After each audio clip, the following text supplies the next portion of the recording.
जय हिंद, वंदे मातरम। स्वागत है आप सभी साथियों का गेंजेड लर्निंग गुरुजी प्लेटफॉर्म में। तो साथियों, मैं आपके लिए जो है लुसेंट का बुक है उसी का निचोड़ आज जो है प्रश्नों को लिए हैं। इसमें हम लोग लगभग 2 से 250 प्रश्नों को करेंगे। बहुत इंपॉर्टेंट क्लास आपकी होगी आज की। और आप लोग से एक रिक्वेस्ट है कि अगर आप लोग इस चैनल पर विजिट किए हैं तो आप लोग इस चैनल को जरूर सब्सक्राइब करके रखिएगा और बेल आइकन को प्रेस जरूर कर दीजिएगा, जिससे सारी नोटिफिकेशन आपको जरूर से जरूर मिलती रहे। तो आइए हम लोग अपने प्रश्न को स्टार्ट करते हैं। देख सकते हैं यहाँ पे लिखा गया है महत्वपूर्ण विज्ञान के प्रश्न। पहला देखिए, क्लोरोफ्लोरोकार्बन को किस नाम से जाना जाता है? क्लोरोफ्लोरोकार्बन को किस नाम से जाना जाता है? तो इसका उत्तर जो होगा फ्रेऑन। क्लोरोफ्लोरो जिसको हम CFC के नाम से जानते हैं, क्लोरोफ्लोरोकार्बन, इसी को फ्रेऑन के नाम से जाना जाता है। आगे देखिए प्रश्न, एकमात्र अम्ल जो स्वर्ण को घोलता है वह कौन सा अम्ल है? तो उस अम्ल का जो नाम है एक्वा रेजिया। ये जो कह सकते हैं अम्ल है, ये जो है स्वर्ण को घोलने में मदद करता है। आगे देखिए अगला प्रश्न। अगला जो प्रश्न है कि आधुनिक परमाणु सिद्धांत का प्रणेता किसे माना जाता है? आधुनिक परमाणु सिद्धांत का प्रणेता किसे माना जाता है? तो जॉन डाल्टन को माना जाता है। किसे माना जाता है? तो जॉन डाल्टन को माना जाता है। इसके बाद अगला जो प्रश्न है कि सेब को दांतों से काटने के लिए किस प्रकार के दांतों का उपयोग किया जाता है? जैसे हम लोग का जो दांत है, दांत कृदंत, रंध्रक, कृतंक, ये सब जो दांत होते हैं, तो यहाँ तो वो जो दांतों का जो है अलग अलग कार्य होता है। तो यहीं पर आया कि हम लोग का जो दांत कौन सा होता है जो काटने में मदद करता है। सीधा सीधी डायरेक्ट है, कौन सा दांत जो है जो काटने में मदद करता है? तो उस दांत का नाम है कृंतक। उस दांत का क्या नाम है? तो उस दांत का नाम है कृंतक। अगला जो है कि कौन से 2 रंगों को मिश्रित करने से हरा रंग तैयार होता है? वह कौन सा जो 2 रंग है जिसको हम मिला देते हैं, मिश्रित कर देते हैं एक दूसरे में, तो वहां पे कौन सा रंग बनकर तैयार हो जाता है? तो वहां पे नारंगी और बैगनी, ये दोनों जो रंग है, ये अगर हम दोनों रंग को मिला देते हैं तो यहाँ पे हरा रंग बनकर रेडी हो जाता है। अगला जो है कि मधुमक्खियों एवं प्रबंधन क्या कहलाता है? मधुमक्खियों का प्रबंधन क्या कहलाता है? तो मधुमक्खियों का जो प्रबंधन है वह एपीकल्चर कहलाता है। क्या कहलाता है? तो उसे एपीकल्चर कहा जाता है। अगला जो प्रश्न है कि रक्त को थाका बनाने में कौन सा विटामिन सहायक होता है? तो रक्त को थाका बनाने में विटामिन के सहायक है। कौन सा विटामिन सहायक है? तो विटामिन के सहायक है। अगला जो है कि कैल्शियम एल्यूमिनेट तथा कैल्शियम सिलिकेट का मिश्रण क्या कहलाता है? तो कैल्शियम एल्यूमिनेट तथा कैल्शियम सिलिकेट का जो मिश्रण है वह सीमेंट कहलाता है। क्या कहलाता है? तो सीमेंट कहलाता है। अगला जो है कि खट्टे फलों में क्या होता है? खट्टे फलों में कौन सा अम्ल होता है? तो खट्टे फलों में साइट्रिक अम्ल होता है। आगे देखिए कार्य की इकाई क्या है? कार्य की इकाई क्या है? तो कार्य की इकाई जूल है। कार्य की इकाई क्या है? तो कार्य की इकाई जूल है। अब यहाँ से देखिए इंपॉर्टेंट 1 लीनियर जो जीके है यहाँ से स्टार्ट हो रहा है।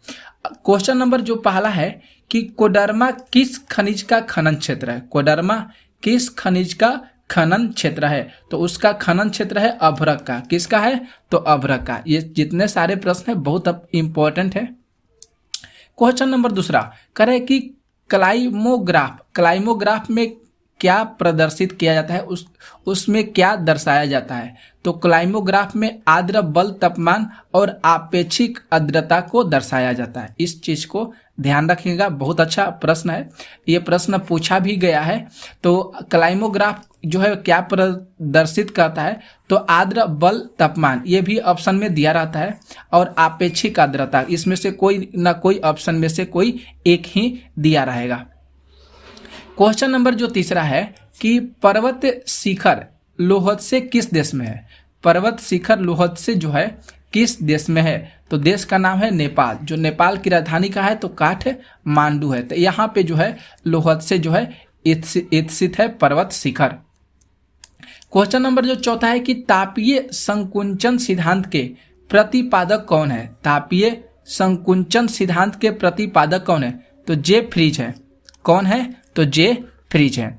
क्वेश्चन नंबर जो पांचवा है कि स्वीडन की राजधानी कहाँ पे है? स्वीडन की राजधानी क्या है? तो स्टॉकहोम याद करना होगा। स्वीडन की जो राजधानी है स्टॉकहोम है। इसके बाद जो 6 नंबर जो प्रश्न है कि कोटोपैक्सी ज्वालामुखी किस देश में और किस पर्वत श्रेणी में है? तो इक्वेडर में, एंडीज पर्वतमाला में। ये जो कोटोपैक्सी ज्वालामुखी है ये इक्वाडोर में है। और कौन से पर्वतमाला में? तो एंडीज पर्वतमाला में। 7 नंबर जो प्रश्न है कि पश्चिमी तटीय मैदान का दक्षिणी भाग क्या कहलाता है? पश्चिमी तटीय मैदान का दक्षिणी भाग मालाबार तट कहलाता है। कौन सा तट कहलाता है? तो मालाबार तट कहलाता है। 8 नंबर जो है कि हीराकुंड योजना किस राज्य में है? तो हीराकुंड जो है यह उड़ीसा राज्य में। कौन से राज्य में है? तो उड़ीसा राज्य में है। इसके बाद जो प्रश्न 9 है कि संयुक्त राज्य अमेरिका तथा कनाडा की सीमा किस रेखा से निर्धारित करती है? 2 देश का नाम जिक्र किया गया है यहाँ पे, संयुक्त राज्य अमेरिका और दूसरा नंबर पे है कनाडा। 2 देश का नाम जिक्र किया गया। तो यहाँ पे कौन सी रेखा जो है इसके निर्धारित करती है? तो 49वीं समानांतर रेखा। 49वीं जो समानांतर रेखा है इस रेखा को निर्धारित करती है इन 2 देशों के बीच। अगला जो प्रश्न है 10 नंबर जो प्रश्न है कि 2 स्थानों के देशांतरों में 10 के अंतर होने पर 2 स्थानों के समय में कितना अंतर होता है? 2 स्थानों के जो देशांतर रेखाएं होती है 10वें के अंतर होने पर उसमें कितने समय का जो है अंतर होता है? तो केवल 4 मिनट का ही अंतर होता है। कितना मिनट का? तो केवल 4 मिनट का। 11 जो प्रश्न है कि लोहा किस प्रकार की चट्टानों में पाया जाता है? तो लोहा आग्नेय चट्टानों में पाया जाता है। कौन सी चट्टानों में? तो आग्नेय चट्टानों में। 12 जो प्रश्न है कि मेसेटा पठार कहाँ स्थित है?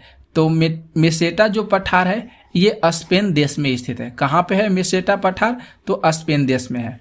13 जो प्रश्न है कि कौन सी नहर अंटार्कटिका और प्रशांत महासागर को जोड़ती है? 2 महासागर का जिक्र हुआ है, एक अंटार्कटिका महासागर और दूसरा जो है प्रशांत महासागर। ये दोनों कौन सी नहर को जोड़ती है? तो दोनों जो है पनामा नहर को जोड़ती है। 14 प्रश्न है सेरीकल्चर किसके उत्पादन से संबंधित है? तो सेरीकल्चर रेशम उत्पादन से संबंधित है। 15 जो प्रश्न है कि न्यूमूर द्वीप कहाँ स्थित है? न्यूमूर द्वीप कहाँ पे स्थित है? तो बंगाल की खाड़ी में स्थित है। कहाँ पर स्थित है? तो बंगाल की खाड़ी में स्थित है। 16 जो प्रश्न है कि मलेरिया की दवा कुनैन किस वृक्ष की छाल से प्राप्त की जाती है? जो मलेरिया की दवा है कुनैन वह कौन सी वृक्ष के छालों से प्राप्त की जाती है? तो वृक्ष का नाम है सिनकोना की छाल से। वृक्ष का क्या नाम है? तो सिनकोना की छाल से। 17 जो प्रश्न है कि महाद्वीपों का महाद्वीप किसे कहा जाता है? तो एशिया महाद्वीप को कहा जाता है। महाद्वीपों का महाद्वीप किसे कहा जाता है? तो एशिया महाद्वीप को कहा जाता है। 18 जो प्रश्न है विश्व मौसम विज्ञान संगठन का मुख्यालय कहाँ स्थित है? विश्व मौसम विज्ञान संगठन का मुख्यालय जिनेवा में स्थित है। कहाँ पे स्थित है? तो जिनेवा में स्थित है। 19 जो प्रश्न है कि विश्व का सर्वाधिक ऊंचाई पर स्थित पठार कौन सा है? विश्व का सर्वाधिक ऊंचाई पर स्थित पठार कौन सा है? तो वह पठार का नाम है तिब्बत का पठार। कौन सा पठार है दोस्तों? तो तिब्बत का पठार। 20 जो प्रश्न है कि लिटिल वेनिस के उपनाम से किसे जाना जाता है? लिटिल वेनिस पूछा जाता है। लिटिल वेनिस किसे जाना जाता है? तो वेनेजुएला को जानता है। किसे जाना जाता है? तो वेनेजुएला को। 21 जो प्रश्न है कि लाई जनजाति का निवास क्षेत्र कौन सा है? या लाई जो जनजाति है वह कौन से राज्य में पाई जाती है? तो म्यांमार में पाई जाती है, जिसकी राजधानी जो है रंगून है। ठीक है। लाई जो है जनजाति कौन से क्षेत्र में निवास करती है? तो म्यांमार। ये देश का नाम है, राज्य नहीं है, थोड़ा सा मिस्टेक हो गया। 22 जो प्रश्न है कि वर्तमान में विश्व की सर्वाधिक वर्षा वाला स्थान मानसीराम भारत के किस राज्य में स्थित है? तो कौन से राज्य है? तो भारत का एक राज्य है मेघालय, जिसकी राजधानी शिलोंग है। यहाँ पर जो है ज़्यादा मात्रा में वर्षा जो है होती रहती है। 23 जो प्रश्न है कि दुर्गापुर इस्पात संयंत्र किस देश के सहयोग से स्थापित किया गया था? जो दुर्गापुर संयंत्र इस्पात जो संयंत्र है, यह ब्रिटेन के सहयोग से इसे स्थापित किया गया था। ओके। 24 जो प्रश्न है कि बेकाल झील किस देश में स्थित है? तो बेकाल झील रूस में स्थित है। बेकाल झील किस देश में स्थित है? तो रूस में स्थित है। 25 जो प्रश्न है कि कांग्रेस के कराची अधिवेशन जो है हुआ था 1931 में। याद करना होगा, यहाँ से भी प्रश्न हो सकता है कि कांग्रेस के जो कराची अधिवेशन कब हुआ था? तो 1931 में हुआ था। इस डेट को आप याद करिएगा। और उस समय जब ये हुआ था तो उसके अध्यक्ष कौन थे? तो सरदार वल्लभ भाई पटेल। ये जो थे 1931 में जब अधिवेशन हुआ था कांग्रेस के कराची का, तो उस समय जो अध्यक्ष बने थे सरदार वल्लभ भाई पटेल बने थे। 26 जो प्रश्न है कि भारत में अंग्रेजों को भूमि खरीदने एवं बसने की अनुमति कब मिली थी? जो भारत में अंग्रेजों को भूमि को खरीदना और यहाँ पे जो रहना, ये कब अनुमति उन लोगों को मिली थी? तो 1833 में उन लोगों को ये जो है अनुमति मिली थी। 27 जो प्रश्न है कि the economic history of India नामक पुस्तक किसने लिखी? तो रमेश चंद्र दत्त जो है, इनकी ये पुस्तक है the economic history of India, Ramesh Chandra Dutt का है। अगला जो प्रश्न है 28 कि 1938 ईस्वी में भारतीय राष्ट्रीय कांग्रेस के अनुरोध पर राष्ट्रीय योजना समिति बनाई गई। उस समय इसके अध्यक्ष कौन थे? तो उस समय जवाहरलाल नेहरू जो है, जिसको हम पंडित नेहरू के नाम से जानते हैं, उनके जो है 1938 में ये जो है उस समय के अध्यक्ष बने थे। 29 जो प्रश्न है कि किसके काल में सिंचाई आयोग का गठन हुआ था? तो लॉर्ड कर्जन के काल में सिंचाई आयोग का गठन हुआ था। 30 जो प्रश्न है कृषि विभाग की स्थापना कब हुआ था? तो 1872 में हुआ था। कृषि विभाग की स्थापना 1872 में हुआ था।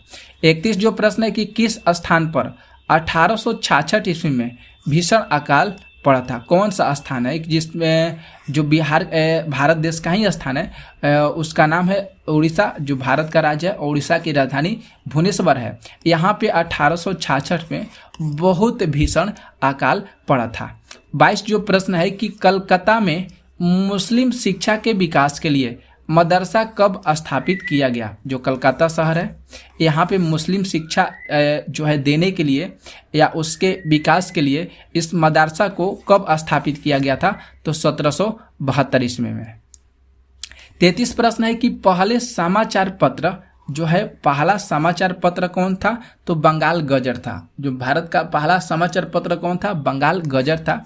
इसका प्रकाशन कब हुआ? तो 1780 ईस्वी में इसका प्रकाशन हुआ।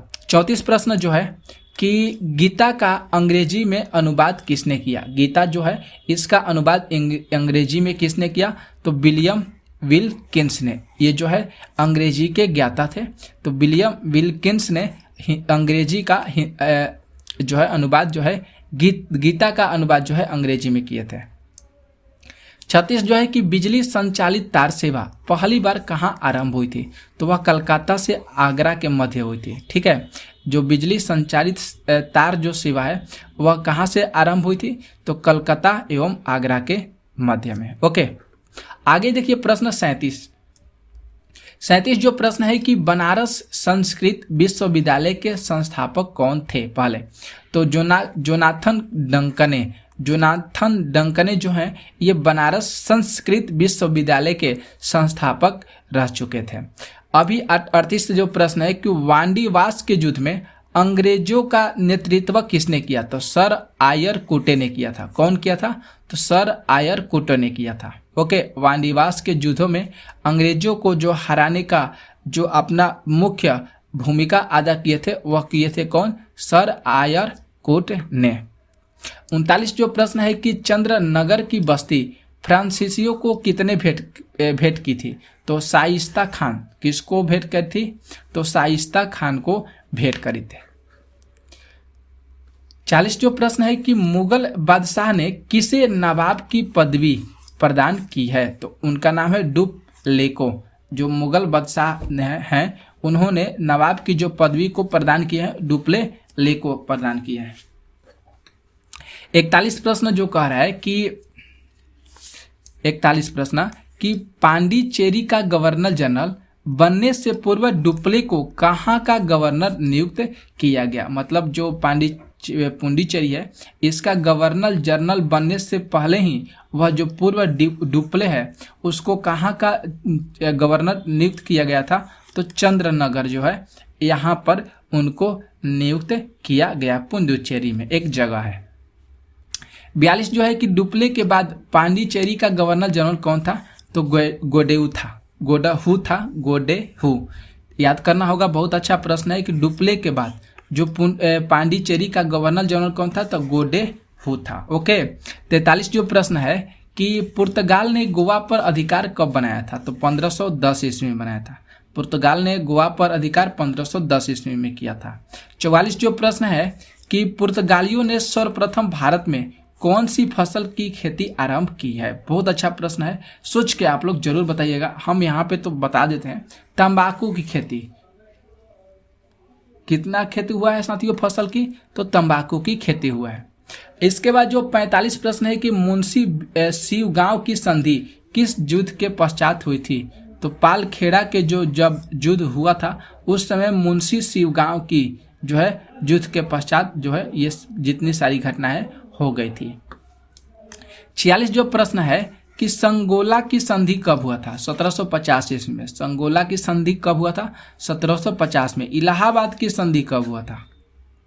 तो इलाहाबाद की जो संधि हुआ था 1765 ईस्वी में हुआ था। कब हुआ था? तो 1765 ईस्वी में हुआ था इलाहाबाद की संधि। 48 जो प्रश्न है यहाँ पे कि ईस्ट इंडिया कंपनी को मान्यता कब मिली थी? तो ईस्ट इंडिया कंपनी को जो मान्यता है 1600 ईस्वी में मिली थी। कब मिली थी? तो 1600 ईस्वी में मिली थी। 49 जो प्रश्न है कि पांडिचेरी की स्थापना कब हुई थी? तो 1674 ईस्वी में हुआ था। पांडिचेरी की जो स्थापना सबसे पहले हुआ था 1674 में। आगे देखिए प्रश्न है कि भारत के प्रमुख अंतर्राष्ट्रीय हवाई अड्डों की सूची। तो यहाँ पे 50 है कि राजीव गांधी अंतर्राष्ट्रीय हवाई अड्डा कहाँ पे है? तो हैदराबाद में है, तेलंगाना में। ये जो हवाई अड्डा है हैदराबाद का जो कह सकते हैं एक जिला है तेलंगाना, वहाँ पे यह राजधानी है। ठीक है।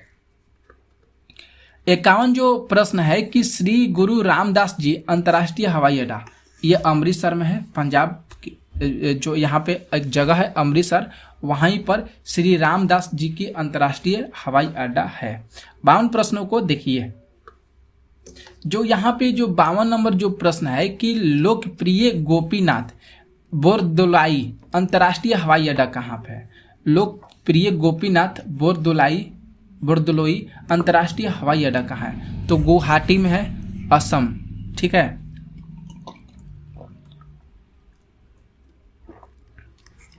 गुवाहाटी जरूर याद करिएगा।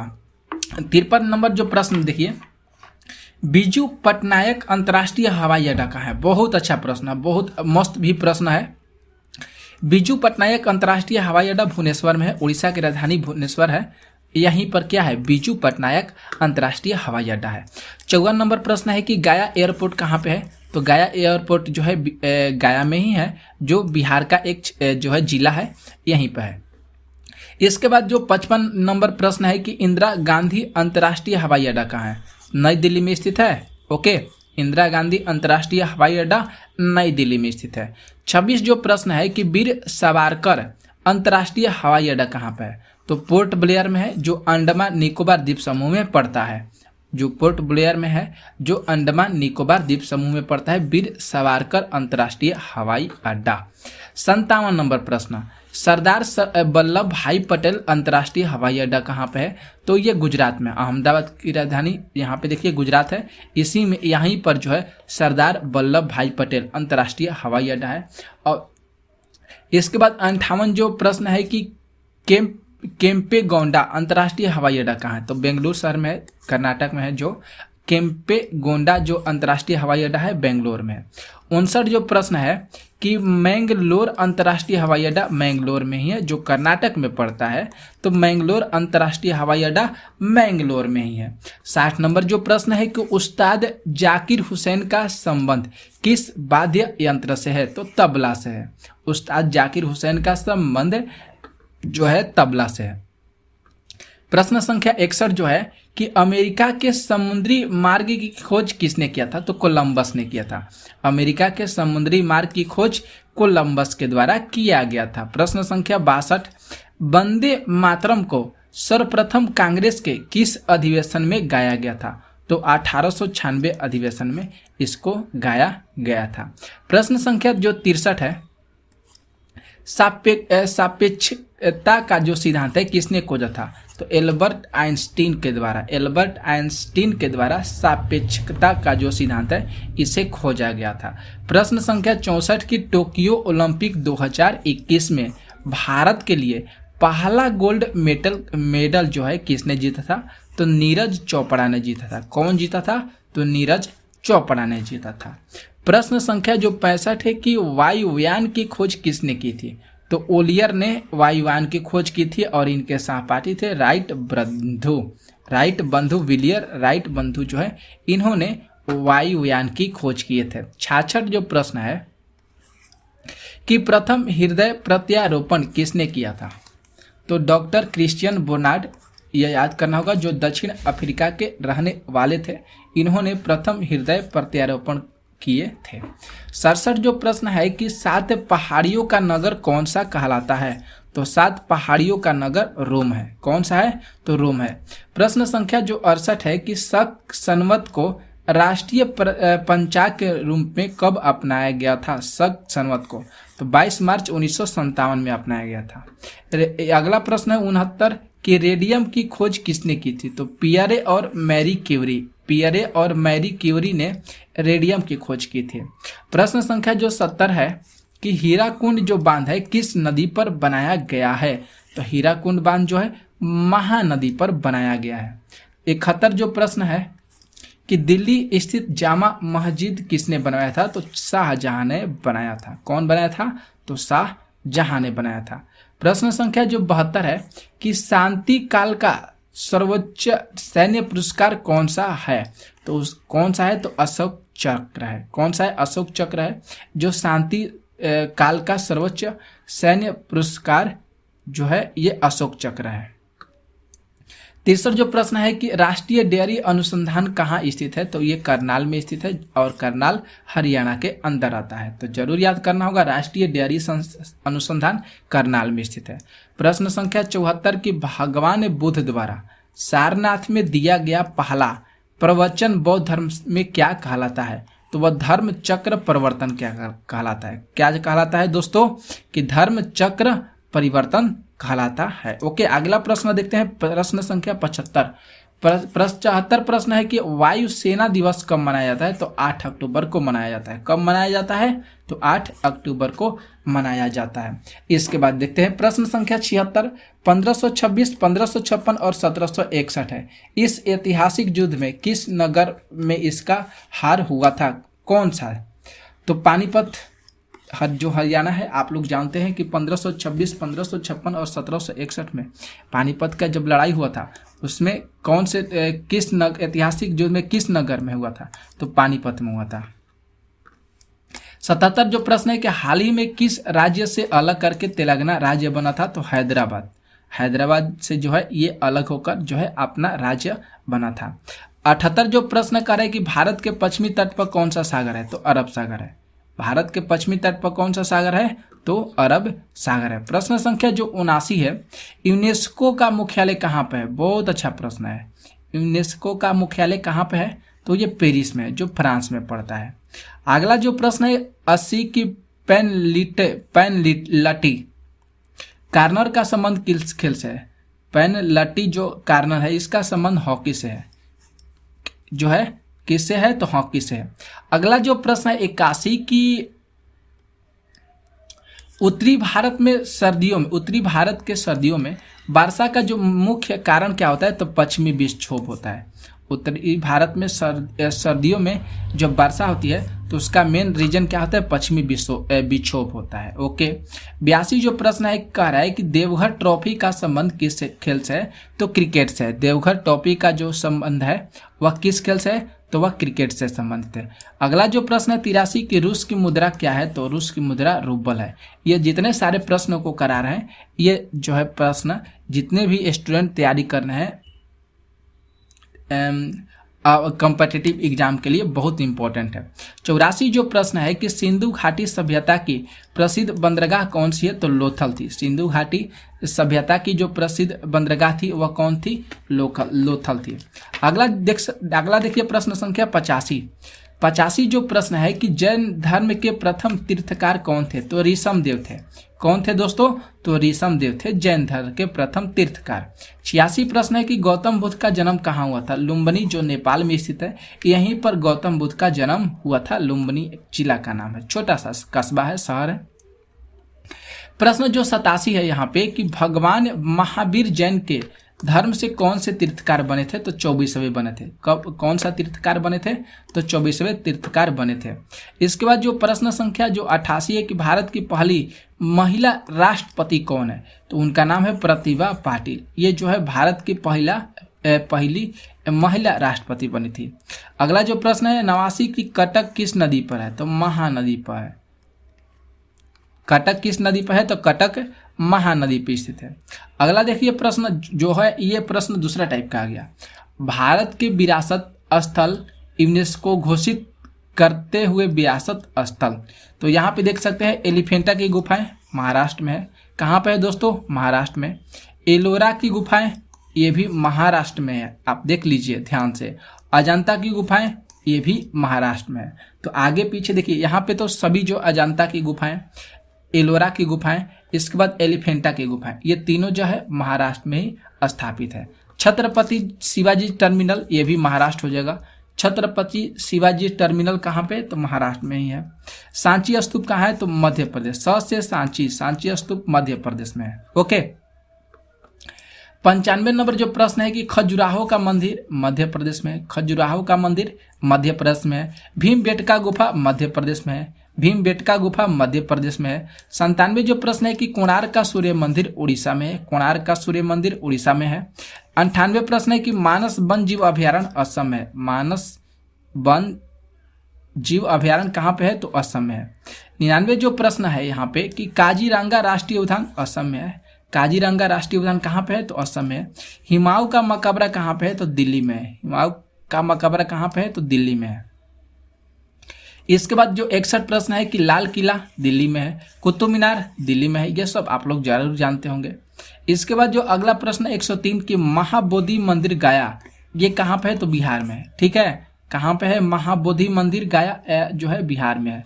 इसके बाद जो अगला जो प्रश्न है कि 104 के मुगल सिटी फतेहपुर सीकरी, ये कहाँ पे हो गया, तो मध्य प्रदेश में हो जाएगा। माफ कीजिए, उत्तर प्रदेश में हो जाएगा। मुगल सिटी फतेहपुर सीकरी उत्तर प्रदेश में हो जाएगा। 105 जो प्रश्न है कि ताजमहल आगरा, ये भी कहाँ पे है, तो उत्तर दिशा में, मतलब उत्तर प्रदेश में स्थित है। ओके, कहाँ पे स्थित है, तो उत्तर प्रदेश में। आगरा का किला ये भी उत्तर प्रदेश में ही होगा। आगरा का किला कहाँ पे स्थित है साथियों, तो उत्तर प्रदेश में स्थित है। अगला जो प्रश्न है 107 की नंदा देवी राष्ट्रीय उद्यान उत्तराखंड में है। नंदा देवी राष्ट्रीय उद्यान कहाँ पे होगा, तो उत्तराखंड में हो गया। 108 जो प्रश्न है कि दार्जिलिंग हिमालयन रेलवे कहाँ पे हो गया, तो पश्चिम बंगाल में होगा। दार्जिलिंग हिमालयन रेलवे जो हो जाएगा पश्चिम बंगाल में हो जाएगा। 100 जो अगला प्रश्न है देखिए साथियों, यहाँ पे टाइप करने में थोड़ा सा मिस्टेक हो चुका है। यहाँ पे 109 होना चाहिए थे, 119 हो गया है। सुंदरवन राष्ट्रीय उद्यान पश्चिम बंगाल है। अगर इसको सुधारेंगे तो सबको सुधारना पड़ेगा, तो जरूर याद करिएगा। सुंदरवन राष्ट्रीय उद्यान पश्चिम बंगाल। पुराने गोवा के चर्च गोवा में ही हो जाएंगे। पुराने गोवा के चर्च गोवा में हो जाएंगे। 121 प्रश्न है कि केवला देव राष्ट्रीय उद्यान राजस्थान में हो जाएगा। केवला देव राष्ट्रीय उद्यान राजस्थान में है। 122 जो प्रश्न है कि पट्टदकल स्मारक समूह, ये कर्नाटक में हो जाएगा। इसके बाद 123 प्रश्न है कि विठल स्वामी मंदिर कर्नाटक में है। 124 प्रश्न हम्पी स्मारक कर्नाटक में हो जाएगा। आगे तक 125 जो है कि बृहदेश्वर मंदिर तंजावुर तमिलनाडु में। एक महाबलीपुरम का मंदिर ये भी तमिलनाडु में हो जाएगा। आगे देखिए प्रश्न जो है कि one linear GK list of Indian festival के बारे में देख लेते हैं। बहुत ये क्लास इंपॉर्टेंट है। मांडू कहाँ मनाया जाता है ये फेस्टिवल, तो ये मध्य प्रदेश में मनाया जाता है। वेलकम केव्स फेस्टिवल ये आंध्र प्रदेश में होता है। लाई हर्बा महोत्सव ये कहाँ पे मनाया जाता है, त्रिपुरा में मनाया जाता है। मांडू मध्य प्रदेश, बेलम आंध्र प्रदेश, लाई हरोबा त्रिपुरा। बक्सा पंछी महोत्सव पश्चिम बंगाल हो जाएगा, ठीक है। बक्सा पंछी महोत्सव पश्चिम बंगाल। जो कुटपोई महोत्सव मिजोरम, जो कुटपोई महोत्सव मिजोरम। धानु यात्रा महोत्सव उड़ीसा, धानु यात्रा महोत्सव उड़ीसा हो जाएगा। ओके, आगे देखिए अगला जो है कि माधवापुर मेला गुजरात में लगता है, बिल्कुल सही बात है। रथ उत्सव ये भी तमिलनाडु में नहीं होता है। इसके बाद जो है राष्ट्रीय युवा महोत्सव ये लखनऊ ईपू में होता है, ठीक है। राष्ट्रीय युवा महोत्सव लखनऊ ईपू में। इसके बाद जो अगला है कि करावली उत्सव कर्नाटक में। माघ बिहू ये असम का लोक नृत्य है। जल्लीकट्टू मुंदेर तमिलनाडु में, मदुरई जिसको हम कहते हैं मदुरई। इसके बाद जो है चपराकूट महोत्सव मिजोरम में हो जाएगा। नवाचार महोत्सव अरुणाचल प्रदेश में हो जाएगा। ओके, इसके बाद जो अगला जो प्रश्न है कि नागोबा यात्रा तेलंगाना हो जाएगा। नागोबा यात्रा तेलंगाना हो जाएगा। सूरजकुंड शिल्प मेला हरियाणा, सूरजकुंड शिल्प मेला हरियाणा। काला घोड़ा काला महोत्सव मुंबई हो जाएगा। काला घोड़ा काला महोत्सव मुंबई हो जाता है। हॉर्नबिल फेस्टिवल 2000 ये नागालैंड एवं त्रिपुरा में स्थित है, इसका लोक नृत्य है। ओके, इसके बाद लुई नागी एनआई उत्सव ये मणिपुर। लुत्सार महोत्सव हिमाचल प्रदेश। मिर्च महोत्सव मध्य प्रदेश, मिर्च महोत्सव मध्य प्रदेश। इसके बाद आगे देखिए अगला जो है कि राष्ट्रीय वैदिक जैविक खाद्य संस्थान ये नई दिल्ली में हो जाएगा। कोबिता उत्सव पश्चिम बंगाल। गंगा क्याप महोत्सव उत्तराखंड। और नमस्ते ओरछा त्यौहार ये जो हो जाएगा मध्य प्रदेश में हो जाएगा, ठीक है। अगला जो है कि फगली उत्सव हिमाचल प्रदेश। होला मोहल्ला त्यौहार कहाँ पे हो जाएगा, पंजाब में हो जाएगा। होला मोहल्ला त्यौहार पंजाब में। फंगली महोत्सव हिमाचल प्रदेश में। ओके, आगे देखिए प्रश्न है महत्वपूर्ण राष्ट्रीय और अंतर्राष्ट्रीय दिवस। थल सेना दिवस 15 जनवरी। गणतंत्र दिवस 26 जनवरी। ये हमको ये जो है कि अंतर्राष्ट्रीय जो दिवस होता है इसे जरूर आप लोग याद करिएगा, बहुत इंपॉर्टेंट है। अगला जो है शहीद दिवस 30 जनवरी। जो मेन है उसी को मैंने लिए हैं। अंतर्राष्ट्रीय महिला दिवस 8 मार्च। विश्व वानिकी दिवस 21 मार्च। इसके बाद जो अगला है विश्व जल दिवस 22 मार्च होता है। विश्व जल दिवस 22 मार्च हो जाएगा। विश्व टब दिवस 24 मार्च। विश्व स्वास्थ्य दिवस 7 अप्रैल। और विश्व श्रमिक दिवस 1 मई हो जाएगा। विश्व श्रमिक दिवस 1 मई हो जाएगा। अगला जो है कि विश्व नर्स दिवस 12 मई को मनाया जाता है। कब मनाया जाता है दोस्तों, तो 12 मई को मनाया जाता है। विश्व दूरसंचार दिवस 17 मई। विश्व तंबाकू रोधी दिवस 31 मई। विश्व तंबाकू रोधी दिवस 21 मई। विश्व पर्यावरण दिवस 5 जून। रक्तदान दिवस 15 जून। राष्ट्रीय सांख्यिकी विकास 19 जून। राष्ट्रीय सांख्यिकी विकास 19 जून। विश्व रक्तदान दिवस 15 जून। अगला देखिए विश्व जनसंख्या दिवस 11 जुलाई। विश्व जनसंख्या दिवस 11 जुलाई। विश्व स्तनपान दिवस 1 अगस्त। स्वतंत्रता दिवस 15 अगस्त हो जाएगा। अगला देख लीजिए राष्ट्रीय खेल दिवस 29 अगस्त। राष्ट्रीय खेल दिवस 29 अगस्त। शिक्षक दिवस 5 सितंबर। अध्यापक और यहाँ पे शिक्षक दिवस 5 सितंबर। अंतर्राष्ट्रीय साक्षरता दिवस 8 सितंबर। अंतर्राष्ट्रीय साक्षरता दिवस 8 सितंबर। हिंदी दिवस 14 सितंबर। ओजोन परत रक्षण दिवस 16 सितंबर। विश्व पर्यटन दिवस 27 दिसंबर। अंतर्राष्ट्रीय वृद्धाजन दिवस 1 अक्टूबर को मनाया जाता है। ओके, अगला जो प्रश्न है कि विश्व वन्य प्राणी दिवस 6 अक्टूबर। वायुसेना दिवस 8 अक्टूबर। विश्व डाक दिवस 9 अक्टूबर। और विश्व खाद्य दिवस 16 अक्टूबर। ठीक है साथियों, आगे देखिए कह रहा है कि अगला संयुक्त राज्य दिवस 24 अक्टूबर। बाल दिवस 14 नवंबर। अगला देख लीजिए अगला जो है कि विश्व मधुमेह दिवस 14 नवंबर। एड्स दिवस 1 दिसंबर। नौसेना दिवस 4 दिसंबर। और लास्ट में आया है कि नागरिक सुरक्षा दिवस 6 दिसंबर। झंडा दिवस याद करना होगा, बहुत इंपॉर्टेंट है, 7 दिसंबर।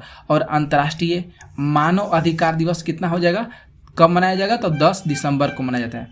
किसान दिवस 23 दिसंबर। किसान दिवस कब मनाया जाता है दोस्तों, 23 दिसंबर को मनाया जाता है। और राष्ट्रीय उपभोक्ता दिवस 24 दिसंबर। राष्ट्रीय उपभोक्ता दिवस 24 दिसंबर। इतने सारे मैंने आप लोगों को प्रश्न कहे हैं जो अति आवश्यक हैं। तो ये क्लास आपको कैसा लगा आप जरूर शेयर करने में मदद करिएगा, और आपके जितने सारे मित्रगण होंगे आप उन्हें भी शेयर जरूर कर दीजिएगा। और इस चैनल पर नए विजिट किए हैं तो प्लीज़ आप लोग चैनल को सब्सक्राइब करके जरूर रखिएगा। तो मिलते हैं नेक्स्ट वीडियो में इसी तरह के कुछ महत्वपूर्ण प्रश्नों के साथ। तब तक के लिए सभी साथियों को जय हिंद, जय भारत। आप लोग अच्छे से पढ़ाई कीजिए, मन लगाकर पढ़ाई कीजिए, जिससे हम लोग अपने मुकाम तक पहुंच सकें। ओके।